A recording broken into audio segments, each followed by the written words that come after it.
Talo Falava and Bulavinaka, greetings and welcome to the session from the Caribbean to the Pacific on the sharp ends of food insecurity and climate change. I am Ville, one of your moderators for this session. I am from the School of Agriculture and Food, the University of Melbourne in Australia. And most recently, I was at the Pacific Center for Environment and Sustainable Development at the University of South Pacific in Fiji.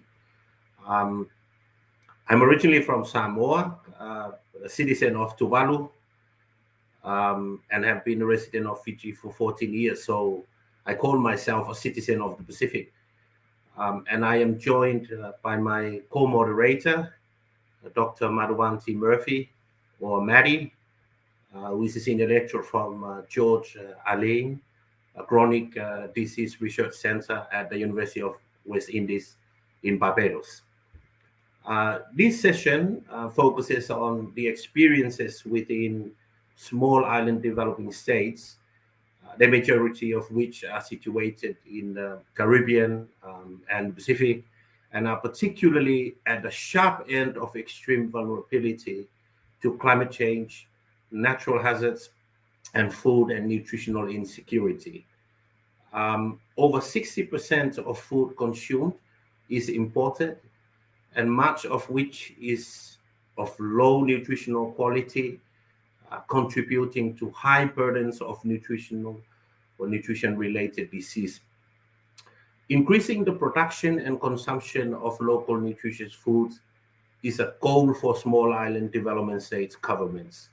And this panel discussion will examine the current situation in SIDS and present case studies undertaken in partnership between local farmers, communities, non-government organizations, governments, and universities. It will also introduce a new program of work based on agroecological principles that will engage local farmers and communities in the Caribbean, Pacific Islands, and the Philippines. Over to you, Maddie. Hello, everyone. Thank you, Ville. So I'll just go ahead and announce the plans for the session today. And then I will go ahead into a bit of an overview. So today we'll hear about the experiences and expertise and some of the stories from our four esteemed panelists who are working in the Caribbean and Pacific on issues related to food security and climate change. The work they're involved with takes into consideration health, socioeconomic, sociocultural, environmental challenges or at the community and at the household level. And as I mentioned, we'll start the session with a brief overview from Ville and myself, followed by 4 short presentations from our panelists.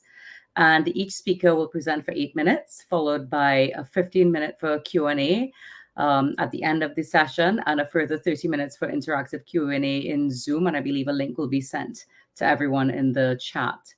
So before we start the presentations, I just want to remind attendees that they're encouraged to provide questions and comments on the Q&A function, and we'll come back to those after the initial presentations from the speakers. And so I will go ahead and share my screen and start with our overview.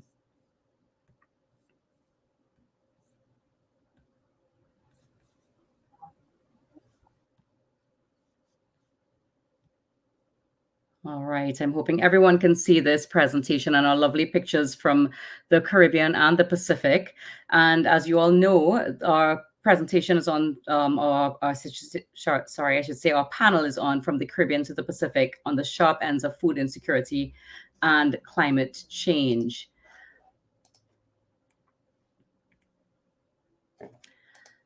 And so small island developing states are faced with food insecurity challenges, which are highlighted by their inconsistent access to nutritious food. Some of the common challenges they have include geographic isolation, economic hardship, and environmental issues such as natural disasters. And these have, brought on by climate change, which have led to an increased reliance on food imports and a simultaneous decrease in our agricultural systems. The equation of increased food imports and decreased local food production has led to changes in our dietary patterns over the years and concomitant increase in overweight and obesity, which are risk factors for non-communicable diseases, as well as increased micronutrient deficiencies. And food security in SIDS is being negatively impacted as we're increasingly dependent on those food imports, which are unhealthy, mostly ultra-processed foods, with a decline in local food production. One of the reasons for this decline is the vulnerability of SIDS to increasing frequent extreme weather events, which are all related to climate change. Over time, this has led to some of those high burdens of malnutrition. So we're on the sharp end of NCDs, climate change, food security. We're on the sharp ends of food imports and quality of food, all due to our vulnerabilities. And we need a next level type of response to build resilience against these sharp ends. So within the Caribbean, this is just to show our food dependency and ratios. And what we find is that many of our countries import more than 80% of the food that's consumed within the Caribbean. And related to that, if you look at some of the main causes of death in the Caribbean, I mentioned the NCDs, those continue to be our top causes of death, with cardiovascular diseases, for example.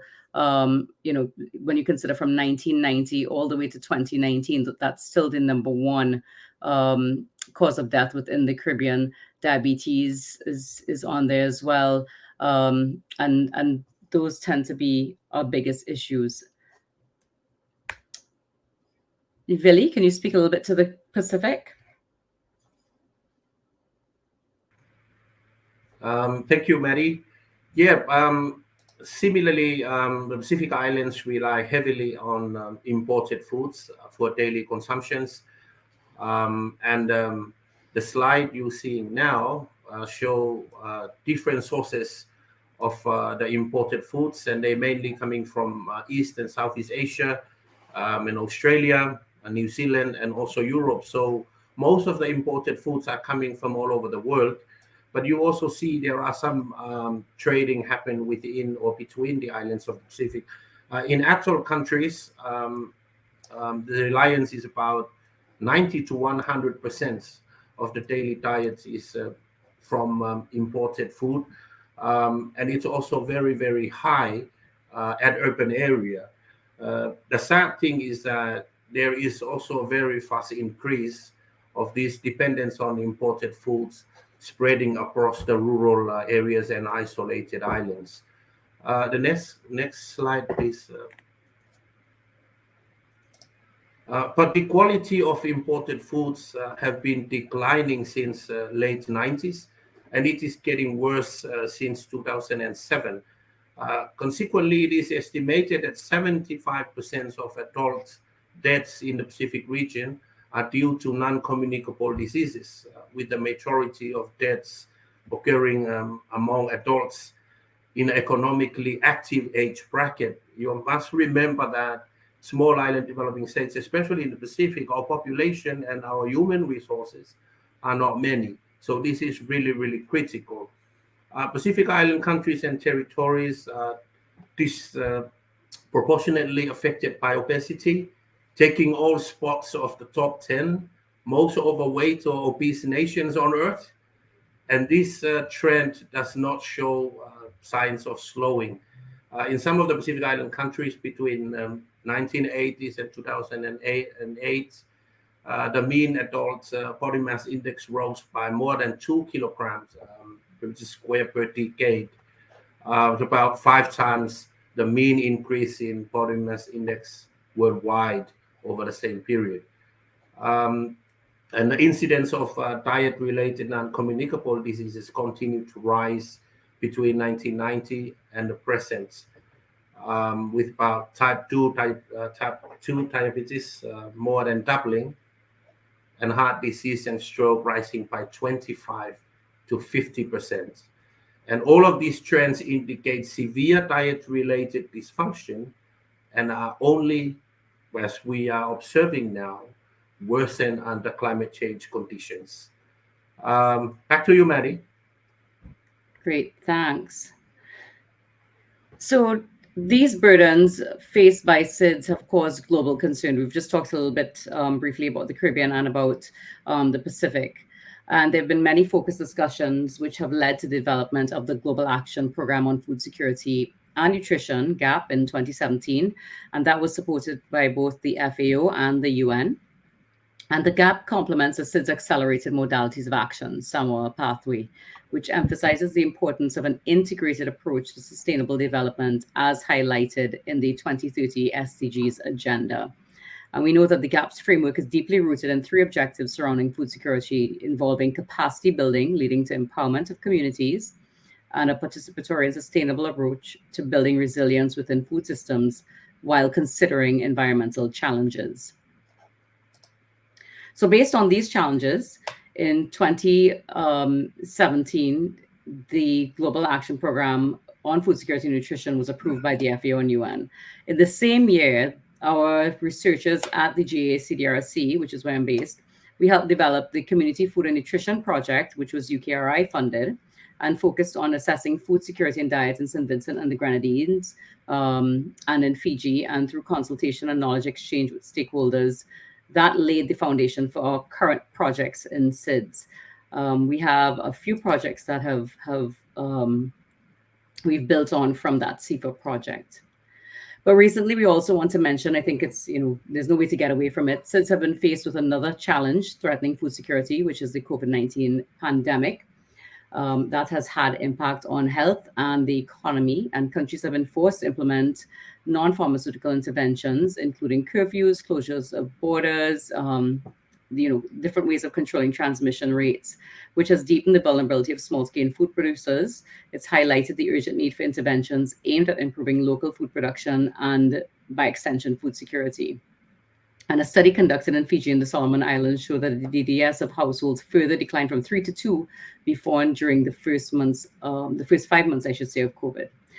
So we have a current project called ICOFAM, which is a good example of the vulnerabilities of SIDS, because during that project, and you'll hear a little bit more about it in one of the other presentations, there were lots of different issues around COVID, around an eruption of a volcano, and how we looked to address those issues. And in that project, I should say as well, and you'll hear, as I said, you'll hear a little bit more, we try to engage stakeholders to create maps of the food system, to design, implement, and evaluate interventions to improve household nutrition, framed by climate change. And that was in Fiji, St. Vincent and the Grenadines, and we actually piloted some work in Haiti as well. So that project, as I mentioned, along with CIFA and some other ones, then laid the foundation for what we are now calling the NIHR Global Health Research Group on Community Food for Human Nutrition and Planetary Health in Small Islands. Quite a lot to say there, and we're calling that Global CIFA. It's NIHR funded, and we're using an agroecological framework with a focus on local food systems. We're really looking at human well-being as it's linked to ecosystem sustainability. And this is a grant that's developed by myself and Professor Nigel Unwin at Cambridge. And we are hoping that, guided by the UN Food and Agricultural Organization's 10 elements of agroecology, that we can look and see how health is then, by extension, impacted. And this project includes some new study sites, such as St. Lucia in the Caribbean and the Philippines, as well as new partner institutions, including the James Hutton Institute and the Western Philippines University. So I'm just going to show you a slide of our partners from projects from the beginning, from that very first CIFA project all the way up to the new project we have, which is Global CIFA. So I'm going to stop sharing now, and I thank you for your attention. As mentioned, if there are any questions, please put them in the chat. And we are going to go ahead and get right into our first presentation, one of our first panelists, who is Dr. Arlette St. Ville. So Arlette, I'll hand over to you. Thank you so much, Maddie. Thank you so much, Ville, for setting the tone there. Clearly, this is the sharp ends are visible. This presentation, short presentation, I'm going to share with you some lessons learned from farm to fork programs that looked at supporting local farmers and improved school nutrition in the Caribbean. I need to tell you that this was one of the projects that came about that preceded the global CIFA, that we were able to leverage some of the findings into developing this, the current project. So my name is Arlette, and I'm from the University of the West Indies, St. Augustine campus in Trinidad and Tobago. So we'll go right into it. I don't need to tell you that there is a pandemic. Most of you here understand that we are living in an increasingly obesogenic world. And what that means is we have growing global and regional burdens of overweight, obesity, and with that, non-communicable diseases. In the Caribbean specifically, as well as the South Pacific, and you will hear more of that from my colleagues, we have high adult obesity rates. The trajectory for the region looks like obesity is doubling every 10 years, in addition to high child overweight and obesity prevalences. In fact, our prevalence in the region is 2 to 3 times that of the world. And one of the ways that work has been researchers have increasingly been looking at nutrition-sensitive value chains, understanding how to build them. And what is a nutrition-sensitive value chain? It is essentially an intentional shaping of food value chains to ensure that defined nutrition objectives, in the case of the Caribbean, reduced obesity and overweight incidences. So it really targets the supply and demand of the deficit, which is really nutritious foods, fruits and vegetables, fresh fruits and vegetables in the case of the Caribbean, and puts new emphasis on consumption and adding nutrition value. It does look at applying agroecological and good farming practices to increase supply, but it also has this additional focus on adding nutrition value and increasing demand. Now, the setting of school meals is pretty much a black box in small island developing states, but generally. So this area of interest that was conducted under the FAN project, this assessment was really to evaluate what had been conducted and to look at what are the lessons for this global CIFA project. So just again, what do nutrition sensitive value chains, what is included in them? You have this intentional co-design, careful co-design. It is not incidental and it is not conventional. There are a multiplicity of actors, really the diverse stakeholders from the community to the national and the global. You have an identified value chain that looks at specific nutritious crops that are, like I mentioned, that are lacking or missing or absent from the food value chain, and looks to bring in the case of the Caribbean, nutritious fresh foods products, making them accessible, affordable, but also used by consumers in an informed and aware, in a way that they are aware of what is the healthiest ways to get nutrition value from their foods. So just to review, this research was conducted and as part of a participatory approach to evaluate nutrition sensitive value chains. And this took place in the Eastern Caribbean island of St. Kitts.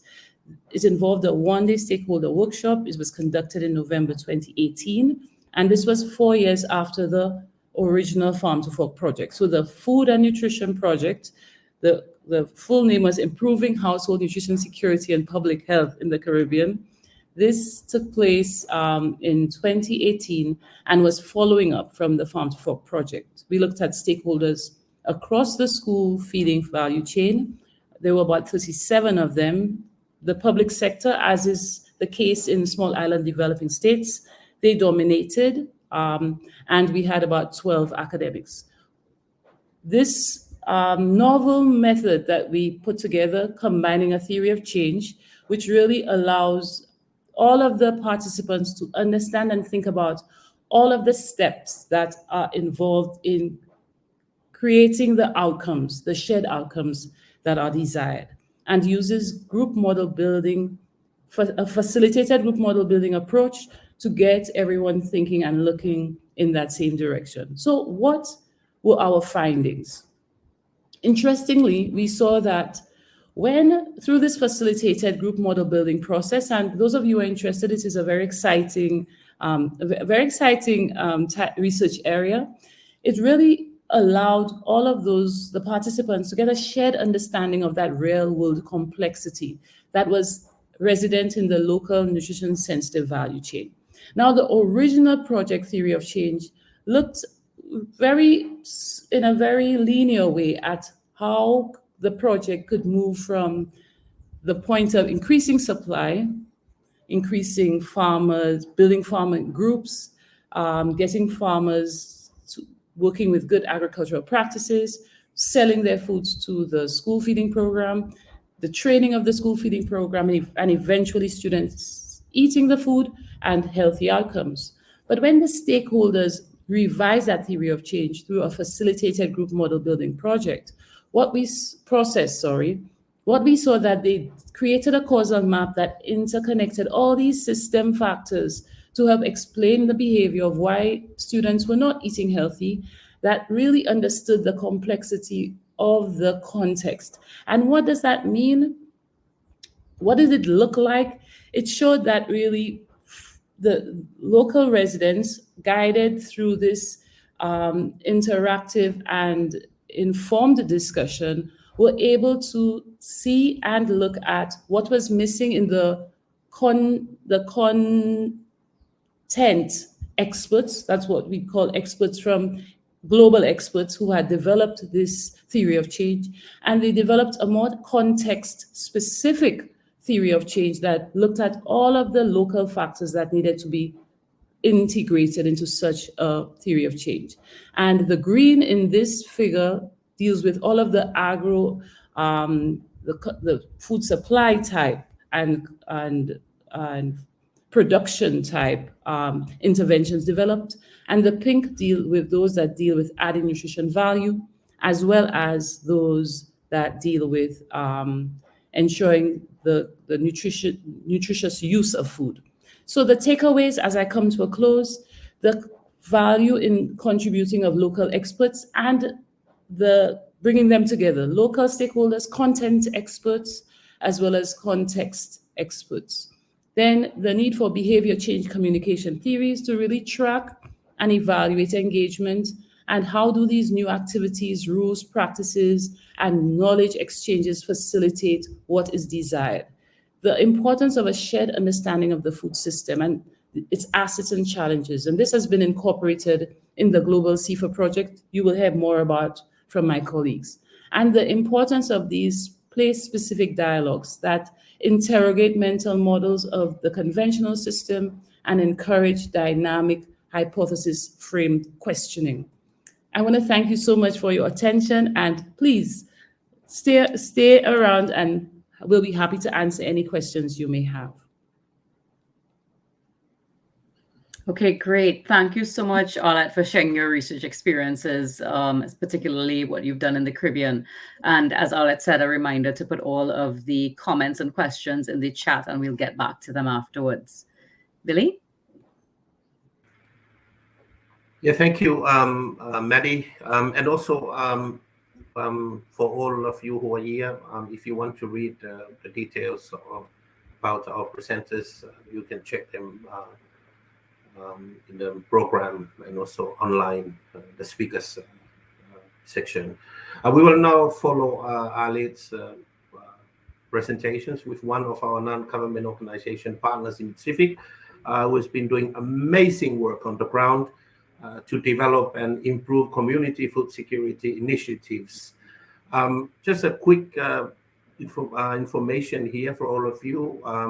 Sashi Kiran here, who will present the overview of the work being done, the Friend NGO in Fiji, just been elected in the House of Parliament in Fiji, and she is now the Assistant Minister for the Ministry of Women, Children and Poverty Alleviation. Over to you, ma'am. Let's welcome you here. Hi, thank you, Ville. Thank you, Maddie. A very good morning, good evening. So I'm Sashi Kiran.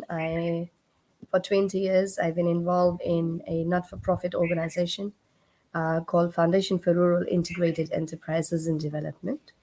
And today I will be sharing an intervention we did on a small group of islands on food security.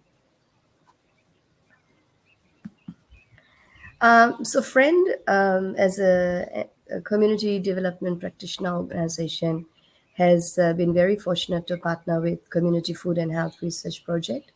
And USP has been very helpful in building our capacity in research, and now our partner to the ICOFAN, where FRIEND works to co-create the intervention with communities and academic partners from USP, University of Exeter, Cambridge, University of West Indies, and McGill University in Canada. As you've been hearing the earlier presenters, diabetes, just like other NCDs, are a major health concern in the Pacific. And while you've heard a lot about obesity, Fiji also has a mega problem, like many other places, of malnutrition. 80% of our children below the age of 2 are anemic. You will think, when you see the pictures of Fiji, how a country so blessed with greens and surrounded by the seas, where we have our children with high levels of malnutrition. Of course, this is due to heavy reliance on imported and processed foods. And while food security and nutrition security remains a concern in the Pacific, you'll see people have food in their house, but they may be very cheap food because low-income Fijian households tend to choose cheaper, highly processed food, which has poor nutrition content and available at cheaper prices. Many households have difficulty in accessing fruits and vegetables, and households that can, so we just like Ville had shared earlier, even the rural areas where you grow food well enough, people are choosing to reach out to packet of noodles or the processed foods now. And that is not only affordability, but it is also status oriented. Many families feel that if they buy the food for the children, they are giving their children better quality food. So it is not only dealing with the growing or eating habits, it's also rethinking how advertising or the status of food is portrayed on the media and how people are taking it on. So I would show here some beautiful islands, the Asawa groups. Fiji in the Pacific has 330 islands. The 2 main islands of Viliamu and Vanuatu, and west of Viliamu. A very touristy focus is the Asawa group of islands. And one of the reasons is because of the 30 years of tourist dependency and easy cash income, there has been higher dependency on being able to purchase processed foods. But also there is general perception that in sandy soils things don't grow. Many men who have been working in the tourism sector have no longer been farming. And the impact was very obvious during the pandemic. When the island was cut off, it was isolated due to COVID, and it just was hit by a tropical cyclone. And it negatively impacted food system. People couldn't access food from the mainland. And we've had to see there's signs of malnutrition in schools. Teachers have been complaining of skin diseases and general absenteeism from schools. We were invited to work in 4 schools. And when we were able to work in these 4 schools, it also gave us access to about 7 villages that we worked in. When we first started, when we consulted the community and started, unfortunately, the pandemic had come in and we had to do a lot of training virtually with very poor internet connections. But the work began. And as soon as we were able to enter, our teams have been able to enter the communities. And while we talked about planting, we had to work on soil improvement, especially because it's so sandy.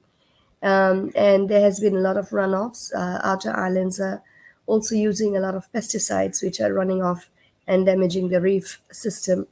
So we had to bring in a lot of restorative practices in terms of doing their farming, managing their own fertilizer from seaweed, and setting up warm farms.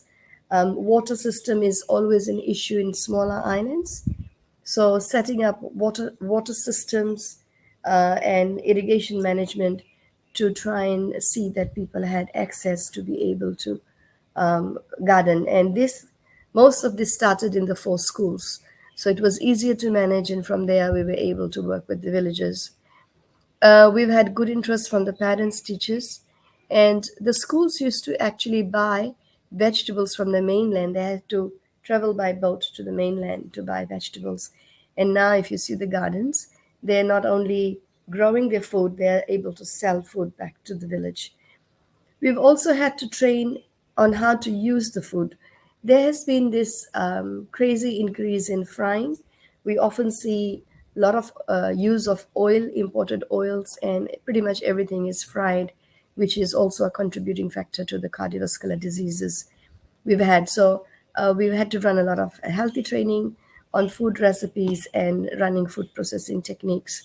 And that included hands-on training of making your own flour, gluten-free flours from the root crops, from plantain that our people have had.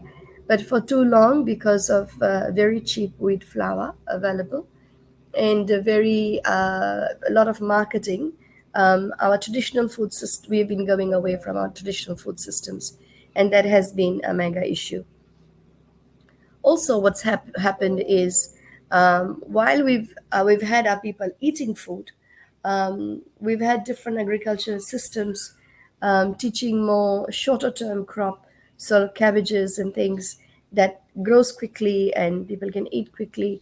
But in somewhere along that line, we had lost the art of growing a wide variety of vegetables and crops, so that the nutrition diversity has been lost.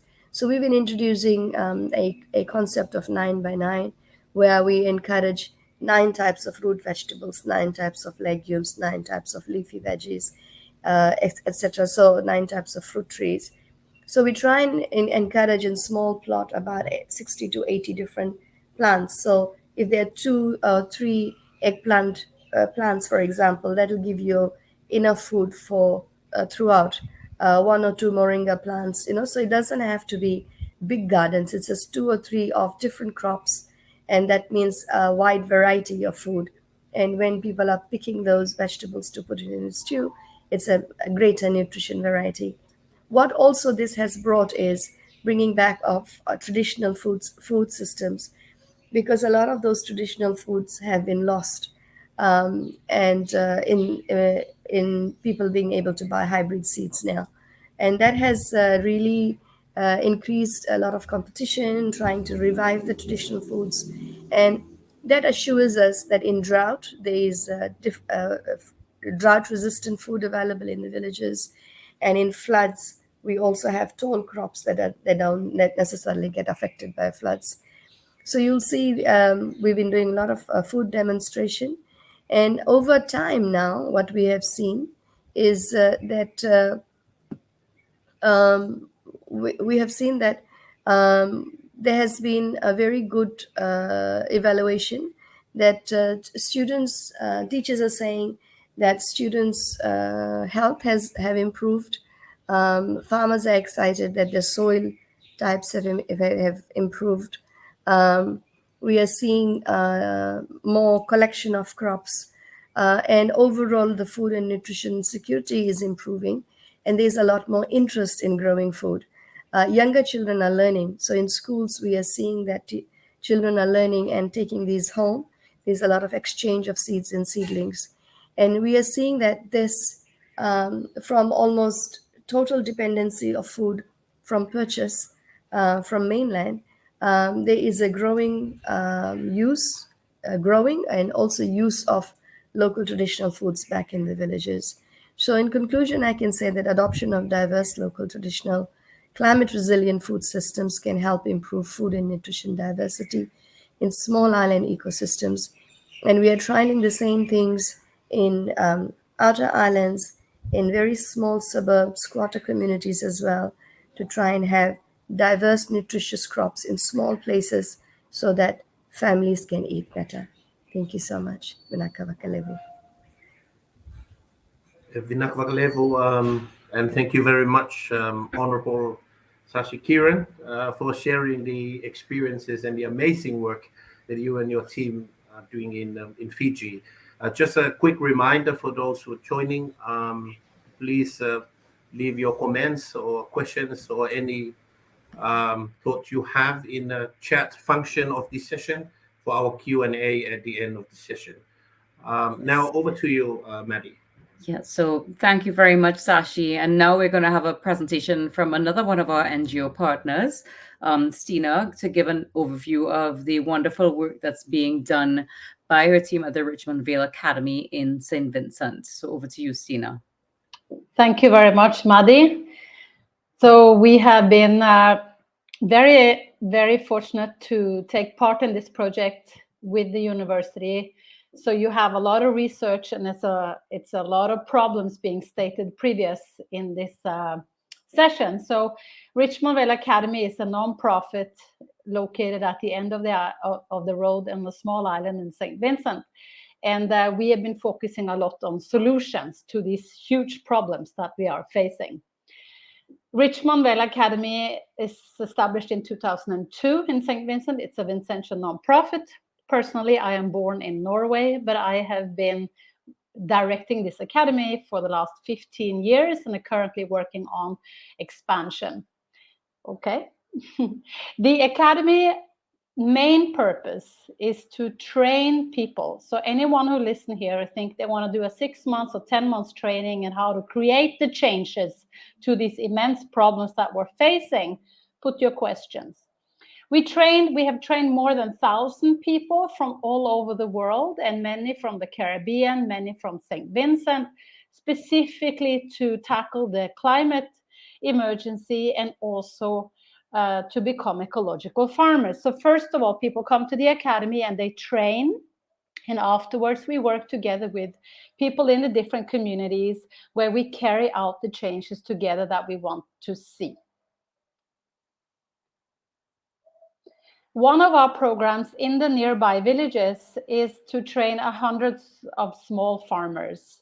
We have created a model that involves, staple production, perennials, a variety of ecological farming techniques to share so that we can become less dependent on imported fossil fuel-based fertilizers and become more food and water secure by actually creating these small farms in the backyards. We have already established and worked with more than 300 families. And when we started this initiative in 2000, and it's 5 years ago, it was quite slow to get people on board. But over the past 5 years, there are people now nearly from every village asking to see when can they get on board and help to get their garden established. And we have called this program the St. Vincent Climate Compliance Conference, where we focus on food, water, and energy security, and how can we, living on a small island state, get more ready for climate change. But we are focusing on food and water security for this presentation, but this is the lines that we work with, which also include coral restoration and solar energy. The ecological gardens that we are training people to work with families to do in their backyards have these different elements. And that includes both rainwater harvesting, composting, the growth of perennials, annual crops. There involves fencing because we still have a lot of animals walking around. So you have to protect your garden. There's a compost system and a little seed table and an animal component and staples. Typically, when we have, because we work with different grants. So one was with this project that's presented here, but we also receive other grants. And then some of them include that we can make chicken and rabbit coops. And it means that we get the whole cycle. So food scraps goes to the animals give us sustainable proteins and manure that goes back into the garden in the form of compost. So that a garden is just much more than a garden. It's understanding the whole ecological cycle. And there's just some pictures of perennials and staples. And here we also use a lot of effort to teach our students. So when they work together with the different families who want to create their garden, to understand that we can actually produce the nitrogen and the potassium. We can produce the inputs that we need in the garden, because there is a number of trees that can take the nitrogen out of the air and make it available for the plants, so that we don't need to go to China or US to get input to our garden. And it's a lot of this knowledge that has been lost, and that is very obvious to grab it back, because it's also very related to facing the climate crisis head on. We also teach about the variety of plants. If you plant this, they take nutrients, these nutrients. If you plant other plants, it gives more of other nutrients. How do you intercrop, and what plants do you put with which? How do you do a crop rotation? Because it's a variety of ways to do sustainable farming. So we would use a variety of techniques, and there's a variety of designs that fits to each family. So each family gets an individually designed garden that they say, they are designing their garden. And these are some of the designs. And our students are very, very creative. So they will come up with a lot of different designs using local material available right here. We have been very grateful to be part of this intervention project, because we have this big scale plan of food and water security. Then working with academic institutions teaches us a lot how we can improve our work. And also that this intervention actually was not just studying, but we really made a difference. We were faced with several challenges in this intervention. We had the COVID pandemic, and then we faced a volcanic eruption here in St. Vincent, where we were able to work with our program partners to actually change to adapt, so that we could actually work with recovering gardens that was destroyed by the eruption. And here's one example, but there's 100 of these examples that we have been able to carry out because of this project. And I'd just like to say in conclusion, it's fantastic to be on this. St. Vincent is a unique island in so many ways. It's strong history. It's a very strong people living here, and people are really grabbing on to growing our own healthy food. People are very aware, and we see high productions in gardens, and many families have been able to raise money from the produce that they sell. And I'd like to say in conclusion that we see nothing small about small farmers, but we see big solutions to big problems. And you should keep an eye on St. Vincent, because we will have ecological gardens in every corner of our small island nation, making an example for the Caribbean. Thank you.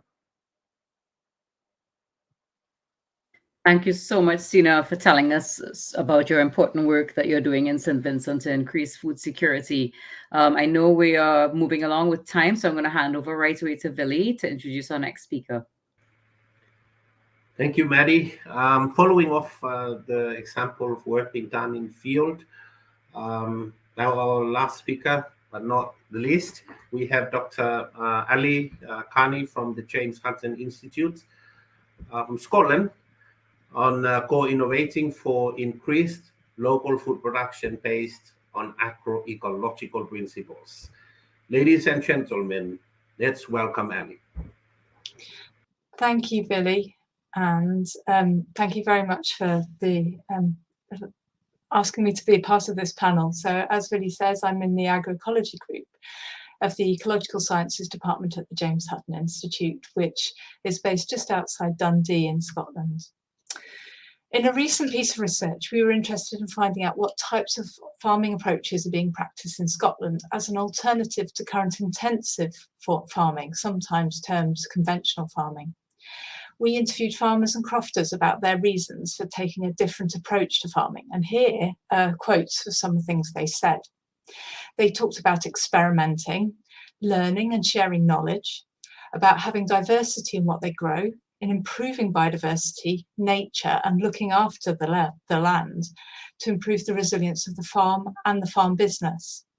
They also talked about forming connections between their produce, the land, and their customers, the consumers of their products, but also about the challenges they face in planning and decision-making when taking a less conventional farming approach. These quotes capture some of the important aspects of agroecology and its application to food and farming systems in terms of the practices used to improve sustainability. These are highlighted in green on the right side of the image. The role in local farming communities in supporting livelihoods and connecting with consumers in the bottom left corner. And in the top right corner, the ambition for fair and inclusive systems of governance that support innovations and transformation of food systems. This has been helpfully defined by the United Nations Food and Agriculture Organization as the 10 elements of agroecology. It means that agroecology doesn't simply refer to the practices used to manage the land, it also includes the social networks associated with food production and the markets that the products are sold into. Because agroecology encompasses the economic, social and cultural aspects of land management, as well as the environmental aspects, our research has to be broad in its remit. And in the agroecology group at the James Hutton Institute, we take a whole system approach to try and understand how changing farm practices affect sustainability and resilience of the food system. So this includes, for example, research into land management practices that restore biodiversity and the ecosystem services that biodiversity supports. It includes research into new crops, cropping practices and crop rotations that diversify the production system and also reduce reliance on inputs such as fertilizers and pesticides. It also includes innovative products that can be developed from novel crops or cropping systems, cropping practices. And it also involves looking at the role of agroecological farming in improving human health and well-being. Because alternative farming approaches can be knowledge intensive and are often not taught in standard agricultural training programs, we've taken a collaborative approach in our research. This involves working with people who are involved in farming and food production to find out what knowledge already exists, how we can build on that with new research, and that can include through on-farm experimental trials, and also how we can share data and new knowledge with the people who need it. We're continuously evolving and adapting this approach to address new research questions, and we're always seeking ways to improve it so that our research can reach as many people who need the evidence to support them in making decisions about managing their land.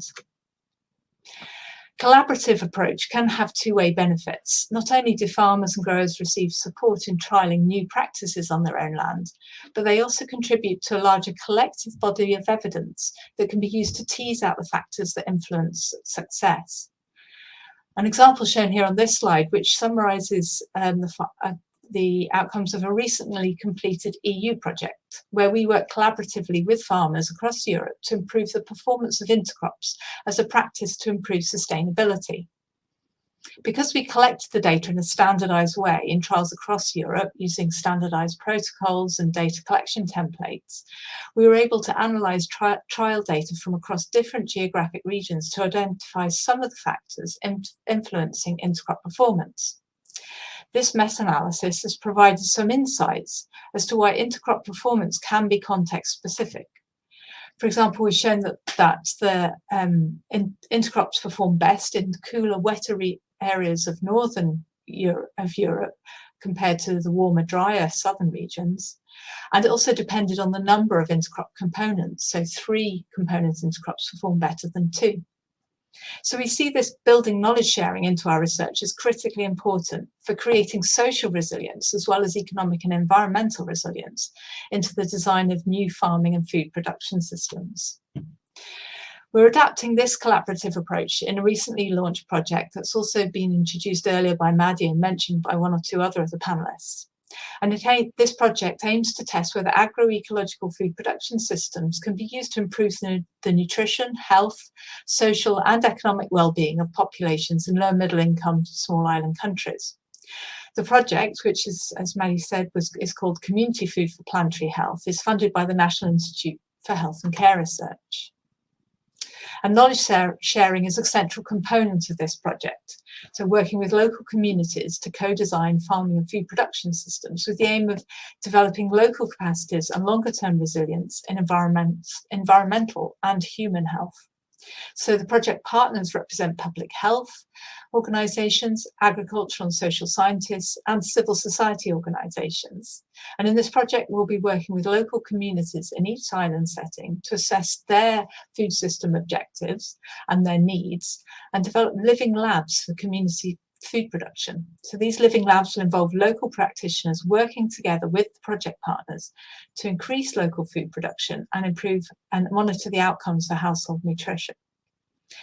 The project will also provide important evidence for informing national and regional policy goals of developing sustainable and healthy food systems, which I think is critical for addressing some of these sharp edges that were introduced at the beginning of the session. Thank you for listening.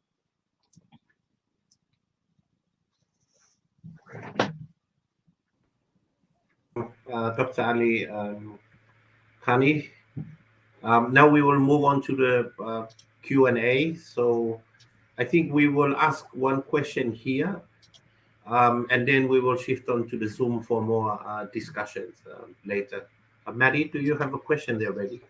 Please. Yeah, we do have a question, and thank you for those of you who have submitted questions. We'll go with this one really quickly, and it'll be for Stina. Were the established farms used only for teaching purposes within the schools, or were they also open to the community? And if the latter, how was the community involved? How were they consulted to understand what their needs were? Okay, thank you very much. That's a very good question. Well, first of all, you can say that the school is situated on 30 acres of land. And over the past 10 years, actually maybe more like 15 years, we have transformed the farm from a chemical farm to a sustainable farm, not using any chemicals. So at the school's farm with different models, silvopastoral livestock system, forest garden, permaculture garden, and so on, free-range livestock systems. This school farm has created by teachers and students together with many people from the wider community to learn about how can we actually grow food without chemicals, because for many people in St. Vincent, it's been a real mystery. How did it happen? Because if we go 40 years back, there was no chemicals used, and now there's chemicals everywhere. So the school farm has been used by teachers and students and wider community to learn and train and fail and try again. Then when we could see that, okay, now we know better how to do ecological and sustainable farming, we thought, so how can we bring this out to more places? And many of the teachers and students went to ask people in the communities if this is something people would like to be involved with. And the answer is a resounding yes, because there is no ecological farming training in St. Vincent as such. There is conventional farming training that is based on fossil fuel chemical inputs. And the increasing awareness on how chemical food is messing up our health, people know. But then what do we do? So by talking to a lot of people, it was very, very clear that many people really wanted to get involved in how they could improve their backyard, because a lot of people were already growing food in their backyard. But how can we grow it so it's more sustainable? And how can we grow it so we retain more of the water so that you can get a higher production? So some family went right away, totally no chemical, and some they had made like a step-by-step process. So whatever could make their own production more sustainable, and many people got a good start to how do you get going, Yeah. Does that answer your question? Yes, I think that absolutely answers our question. But thank you so much. Go ahead, Stina. Yeah, I need to add that we have had a lot of support by the local government here, because we have worked with the Ministry of Agriculture, who is very traditional in their farming methods, but there is a very big interest to grab onto what sustainable farming is. So even the ministry got on board and have one of their extension workers now working with ecological farming, which is new. So, and then there's other NGOs and other groups who are also very involved and say, so how do we do this? Even St. Vincent, you can say, only import 65% of our food, which means that we are 35% self-sufficient, which is much higher than many of our neighbors. We still would like to get much higher, so that over the next years, we would like to see how can we become 80% self-sufficient with our basic food. Great. Thank you, Stina. Thank you. Well, we are actually almost at time, so I think we are going to go ahead and switch over to the Zoom. We have a couple additional questions that when we get over, Ville can ask. But I just want to thank everyone who participated and those who've asked some great questions that we'll continue with. And thank you very much to our panelists in this session for sharing your experiences. For those of you who would like to continue, please, I believe the Zoom link would have been shared in the chat. Please join us as we continue the discussions, and thank you again.